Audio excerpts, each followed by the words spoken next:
Bonsoir à toutes et à tous, je suis ravi d'être à vos côtés en ce mercredi 11 décembre. Quelle est l'actu du jour? La réponse dans ce sommaire.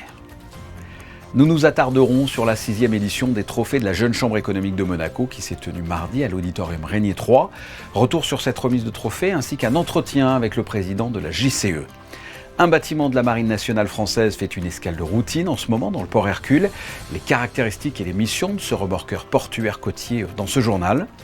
La présentation du nouveau centre d'accueil des marchandises de la Poste de Monaco. Ce centre a ouvert ses portes ce matin. Alors que le procès sordide et glauque de l'affaire des viols de Mazan suit son cours, nous recevrons le journaliste Félix Lemaître suite à son enquête bien avant ce procès sur la soumission chimique. Il était l'invité du Monaco Press Club et il sera avec nous ce soir. Et enfin, un reportage sera consacré à 5 élèves qui participent à un concours de cuisine en présence du chef Marcel Ravin. Un concours dont l'objectif est de bannir le gaspillage. Les trophées de la Jeune Chambre économique de Monaco ont été remis hier au soir. C'est l'occasion de rencontrer les acteurs influents de l'entrepreneuriat monégasque, mais aussi ceux qui pourraient avoir un impact sur notre avenir, autrement dit, les acteurs économiques de demain. Christine Lapetite-Homel et Julien Laugier étaient sur place. Voyez le reportage. Hier, en fin d'après-midi, à l'auditorium Régnier 3, la jeunesse monégasque était au rendez-vous pour cette 6e édition des Trophées de la Jeune Chambre économique de Monaco. Les lycéens de la Principauté ont une fois de plus été mis à contribution pour devenir une graine d'entrepreneurs. Cette année, 8 sessions avaient été organisées dans les différents établissements de Monaco. L'objectif, simuler une création d'entreprise. Et même si les adolescents débordaient d'idées et de projets fort intéressants, ce sont les projets de 3 groupes d'élèves qui ont retenu l'attention. Soutenus par leurs mentors, les lauréats en lice s'accordaient tous hier soir pour dire que cette expérience inédite pour eux avait été des plus instructives. C'est une expérience à ne pas louper et que je pense qu'à notre âge, avoir une expérience comme ça ne se rate pas. Une expérience assez unique.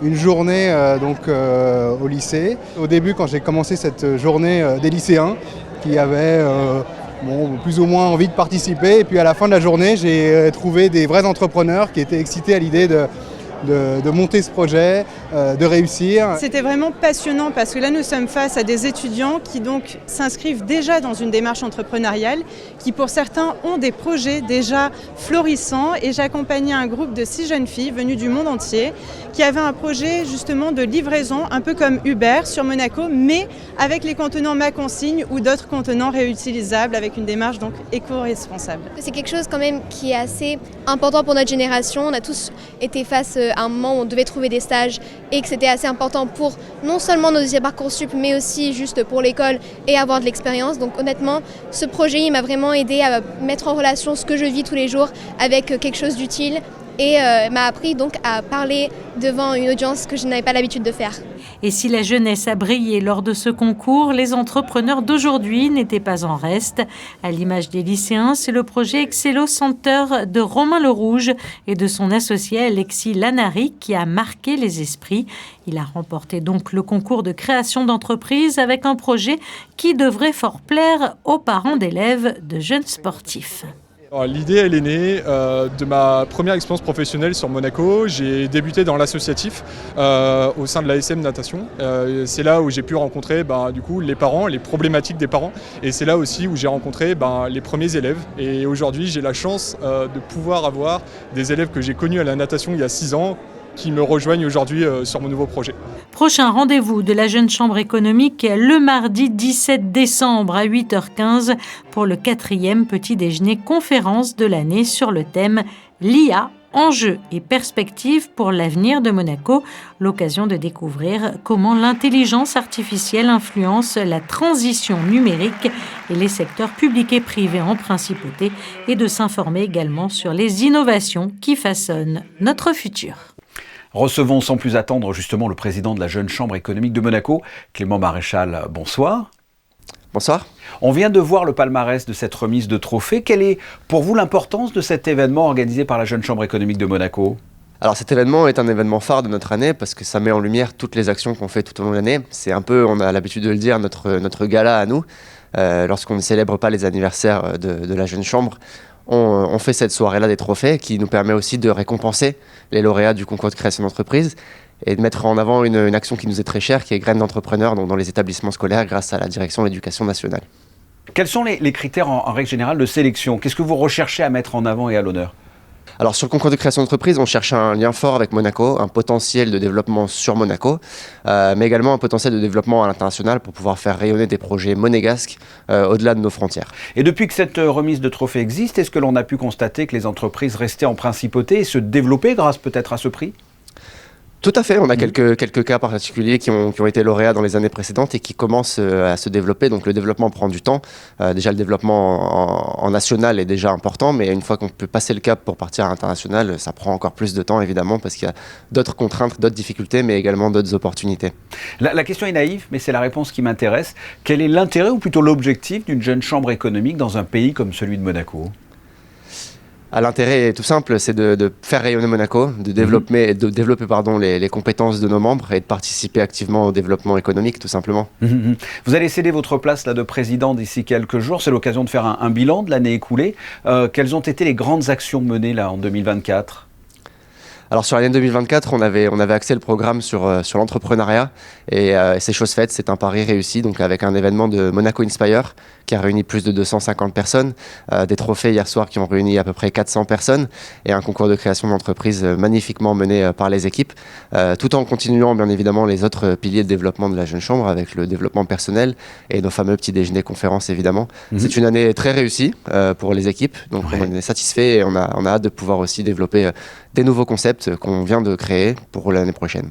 Lundi, vous allez laisser votre place de président. Qui est votre successeur ?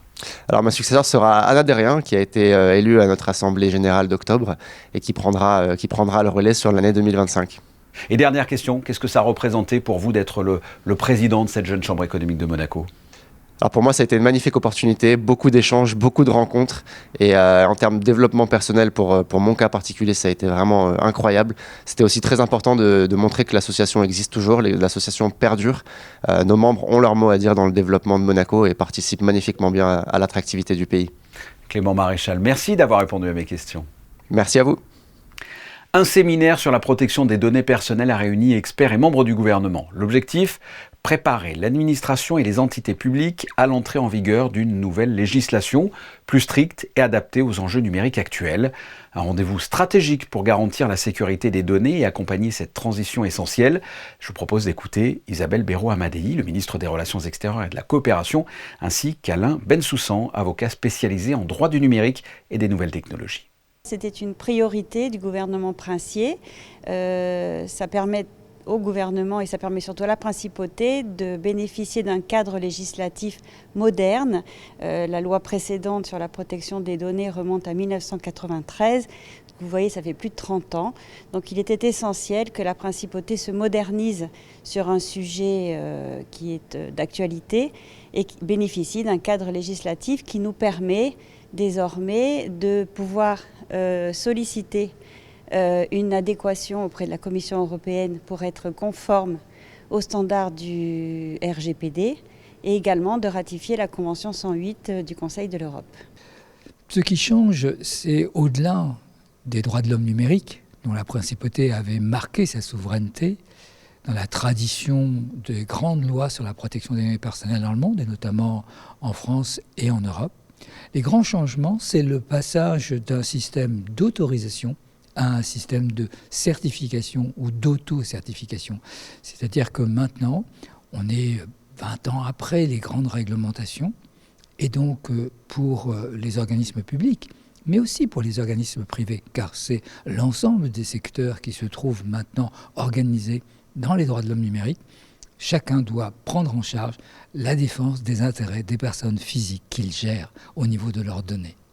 En bref, l'Assemblée générale des Nations unies et ses États membres ont débattu sur le point relatif aux océans et aux droits de la mer. À cette occasion, Jérémy Adler-Fligel, 3e secrétaire à la mission permanente de Monaco auprès de l'ONU, est intervenu à la tribune des Nations unies. Il a réaffirmé l'engagement de la principauté de Monaco en faveur de la préservation et de la protection des océans. Plusieurs actions entreprises par le gouvernement princier au cours de cette année ont été soulignées, à l'instar de la ratification de l'accord se rapportant à la Convention des Nations unies sur le droit de la mer. Les travaux du Centre scientifique de Monaco, de l'Institut océanographique et de la Fondation Prince Albert II ont également pu être mis en lumière au cours de cette allocution.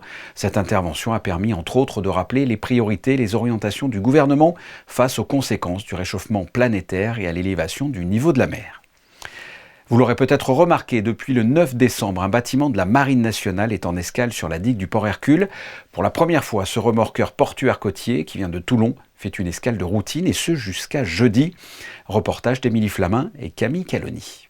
36 mètres de long, 12 mètres de large, le Luberon est un remorqueur de la Marine nationale dévoué principalement au porte-avions Charles de Gaulle. Notre principale activité sont les manœuvres de remorque portuaire, comme on voit, qui est gréé, donc un câble en acier d'une très forte résistance, auquel est complété le reste de l'attelage de la remorque, qui nous permet de câbler les bâtiments, principalement le Charles de Gaulle, pour lequel le Luberon est conçu. Le Luberon a un frère jumeau également à Toulon qui s'appelle l'Estérel. Donc 2 bâtiments conçus, exactement les mêmes, pour effectuer les manœuvres portuaires du Charles de Gaulle, tant en sortie qu'entrée dans le port de Toulon. D'ordinaire basé à Toulon, il a accosté au port Hercule pour une escale de routine durant laquelle les 11 membres de l'équipage ont pu rencontrer l'ambassadeur de France et les autorités monégasques. Un moment d'échange très important qui a été apprécié de part et d'autre, et également très riche d'enseignements. Vraiment une escale en lien direct avec les accords bilatéraux entre la France et la Principauté de Monaco. Donc très important, c'est un geste concret que nous faisons les uns envers les autres, même si ce n'est pas une escale officielle sur demande des autorités. Ça fait également pleinement partie de la vie de marin. Ça apporte et renforce la cohésion d'un équipage de la Marine nationale, même un petit équipage sur un petit bateau. Très, très important pour la vie d'un équipage de pouvoir renforcer cette cohésion. C'est la 2e fois durant l'année qu'une escale de la Marine nationale se déroule à Monaco. Le Luberon repartira demain, direction Toulon. En projet depuis plusieurs années, la Poste de Monaco nous a ouvert ce matin les portes de son nouveau centre d'accueil des marchandises. En plus de son bureau situé dans le quartier de Monte-Carlo, la Poste espère, avec ce nouveau dépôt, améliorer le stockage et la livraison des colis en proposant un service plus fluide. Reportage de Gaëtan Lebrun et Lionel Bernardi. La Poste de Monaco a inauguré son nouveau point d'accueil des marchandises. Situé au boulevard du Jardin Exotique, ce centre de dépôt a pour objectif de désengorger le centre-ville de Monaco. Avec 14 chauffeurs-livreurs et une capacité d'accueil de 2500 colis, cette nouvelle plateforme est un réel atout pour la Poste, pour la population et pour la principauté en général. Il y a 3 objectifs véritablement, et c'est surtout une logique de gagnant-gagnant. Gagnant pour les opérateurs, d'une part, parce qu'effectivement, gain de temps. Donc les opérateurs n'auraient plus à rentrer dans Monaco avec tout l'engorgement effectivement du trafic que l'on connaît. Donc gain de temps, gain d'argent. Gain pour la Poste de Monaco, parce que ça nous crée effectivement du trafic, on récupère du flux, on a la connaissance parfaite du tissu local déjà, de distribution, on a le matériel et on a les hommes. Et puis gagnant aussi au global pour la principauté, parce que c'est une distribution qui est 100% électrique, donc totalement verte. Et puis surtout, comme je vous l'ai dit, on désengorge le centre de Monaco. Donc c'est aussi du bien-être pour l'ensemble des assujettis. À partir du 15 décembre, les clients pourront désormais se déplacer directement au centre d'accueil, qui servira aussi de point relais, afin d'y récupérer leurs colis ou leurs commandes dans la consigne. Ils auront aussi la possibilité d'expédier leurs colis. Un guichet sera ouvert tous les jours de 9h à 19h pour assurer le service et renseigner les clients. Ils viennent, ils déposent leurs colis et nous on le fait partir pour eux. Aujourd'hui, on n'a pas ce genre de service sur la Principauté de Monaco. La possibilité de déposer des colis en dehors du réseau postal. Ça sera beaucoup plus de flexibilité, de facilité pour venir chercher ces colis. La proximité d'un parking, c'est toujours un avantage pour les clients de venir, de se garer, de monter, de chercher leurs colis. Prochaine grande étape pour la Poste de Monaco, l'ouverture d'un nouveau centre de tri à Fontvieille en avril. Une inauguration qui devrait une nouvelle fois améliorer le quotidien des employés et des monégasques. Sans transition, la soumission chimique s'est retrouvée au cœur du débat public et politique avec l'affaire des viols de Mazan, un sujet qui était jusqu'alors encore peu documenté, mais que le journaliste Félix Lemaître a souhaité creuser. Dans son reportage paru aux éditions Lattès, il révèle un phénomène troublant qui s'est malheureusement répandu. Félix Lemaître était l'invité du Monaco Press Club hier au Théâtre des Muses. Nous en avons profité pour le recevoir. Voici l'entretien effectué par Émilie Rousseau. Bonsoir Félix Lemaître. Bonsoir. Vous êtes journaliste, auteur de La Nuit des Hommes, paru en septembre dernier aux éditions J.C. Lattès. Il s'agit d'une enquête sur la soumission chimique. Qu'est-ce qu'on entend tout d'abord par soumission chimique ? Effectivement, la soumission chimique, c'est un concept médical d'abord, qui signifie en fait administrer une substance psychoactive, donc qui modifie l'état de conscience de quelqu'un, pour ensuite profiter de l'état de vulnérabilité de la personne. Donc ça peut être soit en lui administrant un produit à son insu, ou soit sous la menace, et dans le but soit de commettre des violences, des agressions sexuelles ou des vols. Voilà.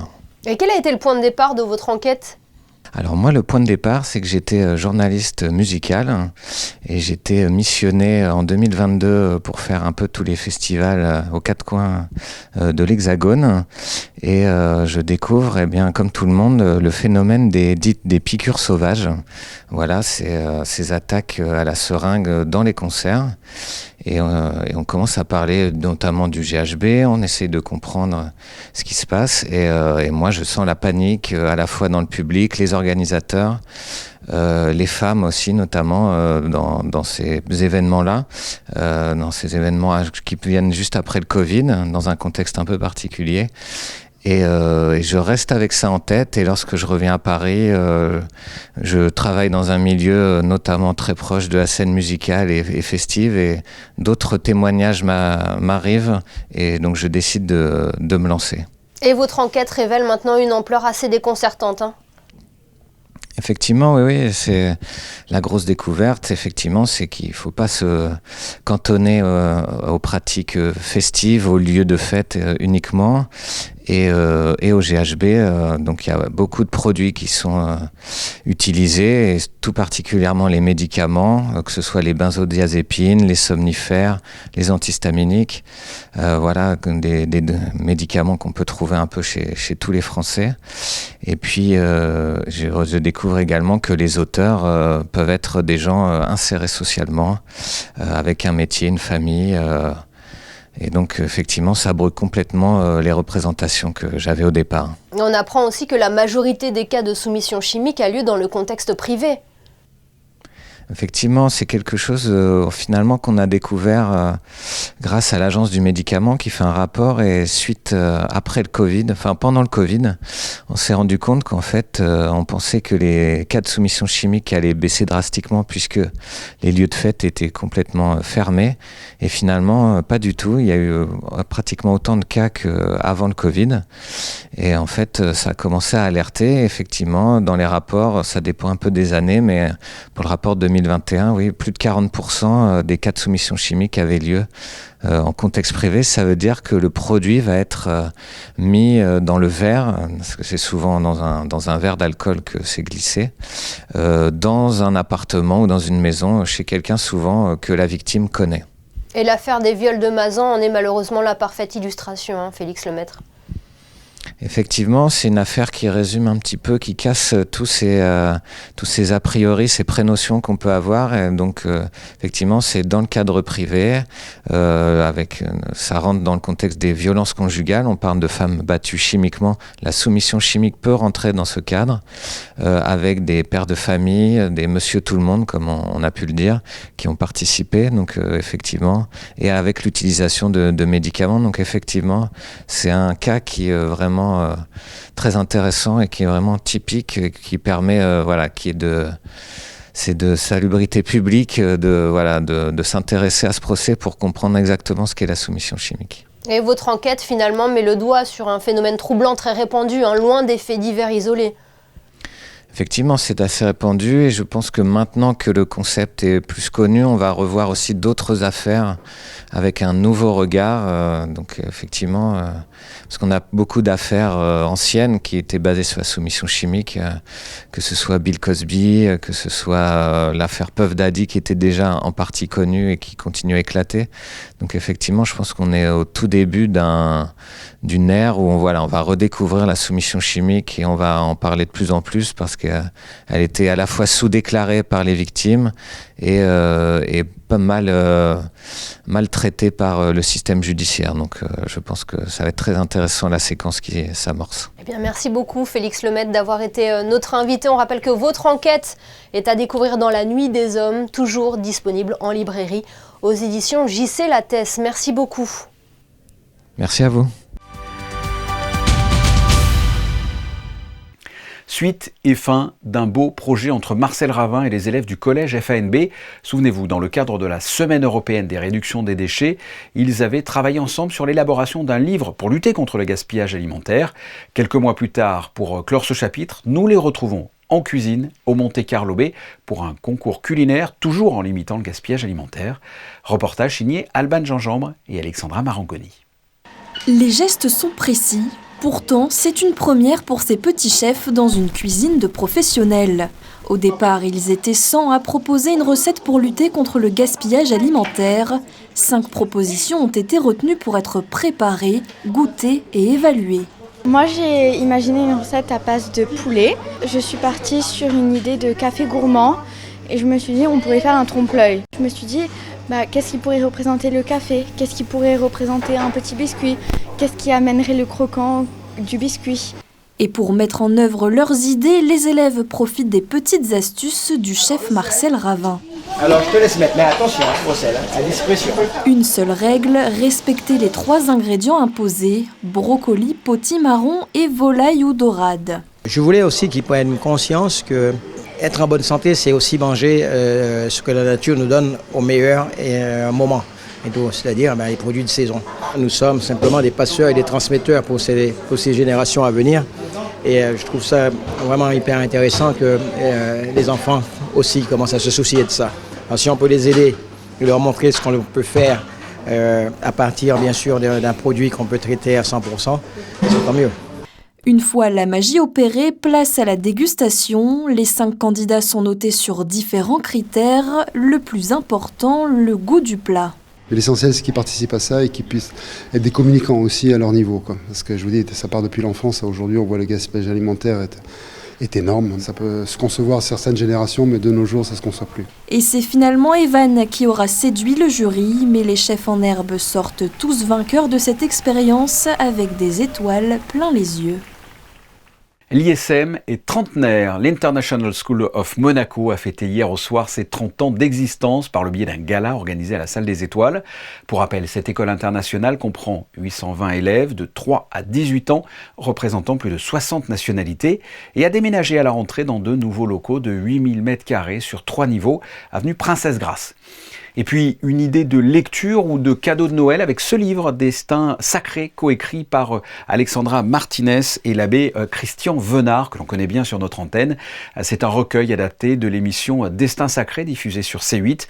Dans cet ouvrage, on y retrouve les vies ordinaires de 10 hommes et femmes, 10 chrétiens, pour la plupart reconnus bienheureux ou saints par l'Église catholique. La Roca Team se déplace demain à 19h en Turquie dans le cadre de la 15e journée d'Euroleague. Les hommes de Vassilis Spanoulis, 4e au classement, affronteront Fenerbahçe, actuellement 2e d'Euroleague. L'occasion idéale pour les Monégasques de se tester face à une des meilleures équipes de ce début de saison et réaffirmer leur ambition dans ce choc au sommet. Je vous propose d'écouter le coach et le pivot de la Roca Team, Georgios Papadianis, au micro de Gaëtan Lebrun. We have to concentrate to the stuff and to the game plan that we put for this game. We play against, like you said, one really good team, well-coached team by Saras, and we have to be ready, concentrated to execute our game plan. These games that we play against Panathinaikos, Olympiacos, Alba, now Fener is a tough program, but this is it, and we have to face it and to be as best as we can. They have a great record. I mean, our game is going to determine who's going to be, let's say, above for the this round, but we're expecting a really tough game. They run a lot, they rebound good. I mean, it's going to be a tough game. Et plus proche dans le temps pour les amateurs de foot, la SMFC se déplace ce soir à Londres pour affronter Arsenal en Champions League. Un match important pour tenter de se qualifier dans les 8 premiers et accéder ainsi avec certitude aux 8e de finale. Le point sur vos prévisions météo avant de se quitter. Bonsoir Christina, quel temps devrait-il faire jeudi ? Bonsoir Fabien, bonsoir à tous. Eh bien, demain, la météo est au beau fixe. Du soleil le matin, du soleil l'après-midi, des températures comprises entre 7 et 13 degrés. Et puis sinon, demain, nous souhaiterons une bonne fête au Chantal. Merci Christina. Les photos de fin de journal de Manuel Vitali sont dédiées à l'esprit de Noël avec les décorations, que ce soit dans les vitrines ou dans les différents lieux, un peu partout en principauté. On se retrouve demain, 19h, pour une nouvelle édition. Je vous souhaite de passer une excellente soirée. Portez-vous bien et à demain.